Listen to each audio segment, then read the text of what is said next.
بەشێک لە پلیکانی ئەسڵی ئیڤڵ تاوەر لە زیادکردنێکی ئاشکرادا لە پاریس ڕۆژی پێنجشەممە بە بڕی زیاتر لە 450,000 یۆرۆ فرۆشرا.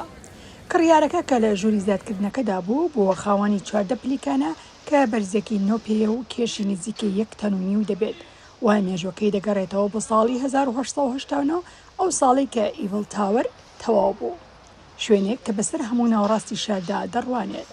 On peut aujourd'hui acheter des morceaux de Tour Eiffel. کاتێک پارچەیەک لە ئیڤڵ تاوەر دەکڕیت وەکو ئەو وایە پارچەیەک لە پاریس بکڕێت لەگەڵ هەموو ئەو خەیاڵ و هێماسازی کە نوێنەرایەتی ئەم شارە دەکات. زیاتر لە 14 لەمەوبەریش 526 پلیکانی تر کە کرابوون بە بەشی بچووک بچووک فرۆشران. لەبری ئەوە ئەسانسۆریان دانا بۆ ئەوەی گەشتیاران بگوێزرێنەوە بۆ بەرزترین سەکۆی ئیڤڵ تاوەر. ئەو بەشەی کە ڕۆژی پێنجشەممە لە زیادکردنە ئاشکراکەدا بە بڕی زیاتر لە 450,000 یۆرۆ فرۆشرا کە دەکاتە بڕی زیاتر لە 521,000 دۆلار، نرخەکەی 3 هێندی نرخی تەخمینکراوی پێشزیادکردنەکە بوو کە بە بڕی 120 بۆ 150,000 یۆرۆ مەزەندەکرا بوو.